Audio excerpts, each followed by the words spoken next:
Superman versus Superman. The fight nobody thought we'd ever talk about seriously. But here we are. On one side, Zack Snyder's Superman, dark, terrifying, almost godlike, the kind of Superman that makes humanity wonder if he's a savior or a destroyer. And on the other side, James Gunn's Superman, brighter, more classic, carrying that Silver Age spirit but with modern cinematic power scaling. Fans have been tearing each other apart online, that arguing who's stronger, who's more heroic, who's the real Superman. But if these two versions of Kal-El ever stood face to face, fists clenched, ready to decide once and for all who is the ultimate Man of Steel, what happens next would shake not just the Earth, but the entire universe. Let's set the stage. Krypton dies, Kal-El is sent to Earth, raised as Clark Kent becomes Superman. That's the constant. But the way these two men carry that mantle is completely different.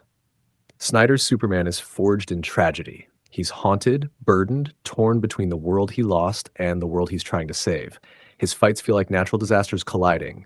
Gunn's Superman is brighter, almost mythic in how he embodies hope. He's smiling in the face of danger, saving lives first, and worrying about the battle second. Same man, same powers. Two very different philosophies. And when two philosophies collide, that's when things get insane. Strength first. Everyone knows Superman is strong, but people underestimate just how strong. Snyder's Superman is the one who casually pulled an oil rig apart and carried it on his back while it burned around him. The one who, while weakened, held back the world engine, a Kryptonian machine literally rewriting Earth's gravity. Do you understand what that means? It wasn't just heavy. It was altering the fundamental physics of the planet, and Clark still broke through. Later, he launches Doomsday into space with one hit. That's not just strength. That's strength scaled into astronomical levels. Gunn's Superman, though, introduces a whole new level of insane. In his debut, he stops a collapsing skyscraper like it's nothing. He wrestles a monster the size of a city block without breaking stride. He blitzes armies, smashes through battleships, and the whole time he doesn't look stressed. He's calm, collected, smiling. Which means what we're seeing isn't even his max. And that's terrifying, because if Gunn's Superman is this powerful while holding back, what happens when he decides not to? Now, durability. Snyder's Superman has feats that border on the absurd. Nuclear strike to the face. He looks like a corpse floating in space for a moment, then heals back the instant he recharges in the sun. That means his body can literally absorb planet-destroying energy and rebuild itself from scraps. He's also eaten blows from Zod, another Kryptonian warrior with the exact same physiology, and kept fighting. And don't forget Doomsday. That monster was engineered to adapt and evolve with every strike, and Clark still managed to fight him head-on. But here's where Gunn's Superman makes his case. This man flew into the event horizon of a black hole where light itself can't escape. The tidal forces would rip planets apart atom by atom, and Superman tanked it. Not only that, he's survived inside an anti-proton river. Do you know what that means? That's pure annihilation energy, something that erases matter from existence. And he walked out alive. These aren't just durability feats. These are god-tier survivals. If Snyder's Superman is a tank, Gunn's Superman is a walking paradox of physics. Speed is another factor people always sleep on until Superman reminds you he's not just strong, he's fast. Snyder's Superman blitzed across the battlefield against Steppenwolf. He moved so fast against the Justice League that Wonder Woman, the Amazon warrior blessed by gods, couldn't track him. And most insane of all, he kept pace with the Flash. The Flash, the guy who literally taps into the Speed Force, breaking every law of motion. For Superman to even move on that scale is ridiculous. Gunn's Superman also flexes incredible speed. In seconds, he crossed from the United States to Antarctica. He zips around enemies so quickly they can't react, dismantling entire armies in blurs of red and blue.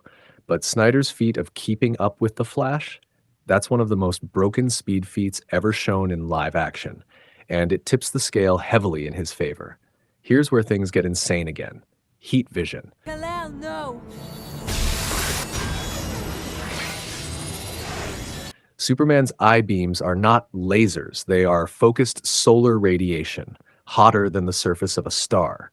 Snyder's Superman used it to carve through Kryptonian alloy, material built to withstand cosmic destruction. He's melted Doomsday's armor. And in the comics, Superman's heat vision has been measured at millions of degrees. Remember, the sun's core is only about 15 million degrees Celsius. That means Superman is basically carrying miniature stars inside his head. Gunn's Superman doesn't hold back either. He's used heat vision to incinerate entire armies, cut through celestial tech, and even push back black hole energy.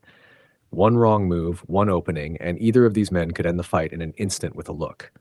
But here's what people forget: Superman isn't just power stacked on power, he's a fighter. Snyder's Superman has fought Zod, trained from birth as a Kryptonian general, and adapted to his style. He fought Doomsday, a living weapon, with zero hesitation. He fought Steppenwolf, a new god warlord, and made him look weak. Snyder's Clark fights like a brawler, efficient and merciless when he needs to be. He goes for the kill. Gunn's Superman, though, fights like a protector. He's pulling punches. He's restraining himself to save lives. He's focused on minimizing damage, even at the risk of his own safety. That makes him a hero. But in a fight to the death, that's also a weakness. And now let's bring in the comic context, because Superman across the multiverse has shown us what he's really capable of. In All-Star Superman, he moves planets.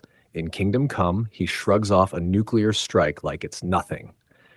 In Injustice, a Superman who stops holding back becomes a tyrant that gods themselves struggle to stop. Both Gunn and Snyder's versions are cinematic reflections of those archetypes. Snyder's is closer to Injustice Superman, brutal, decisive, terrifying. Gunn's leans toward All-Star Superman, bright, hopeful, inspiring. But inspiration doesn't always win fights, so who takes it? Let's call it like it is. Gunn's Superman may have higher-tier survival feats, black holes, anti-proton rivers. Those are ridiculous. But Snyder's Superman has the battle mindset. He doesn't hold back. He doesn't hesitate. He goes for the throat. In raw stats, they're close enough that either one could push the other to the brink. But in a no-holds-barred fight, Snyder's Superman wins, because in a clash of gods, holding back is a death sentence. And maybe that's the most important point of all. Gunn's Superman represents who Superman should be: an ideal, a symbol, someone who chooses mercy over destruction. Snyder's Superman is the darker truth of what Superman could be if he embraces his full power without restraint. One man is hope, the other is a weapon. And when hope fights a weapon, the weapon might win the battle. But hope will always win the war. That pacing with expanded feats, comic parallels, and hype moments would hit 12 to 15 minutes in delivery.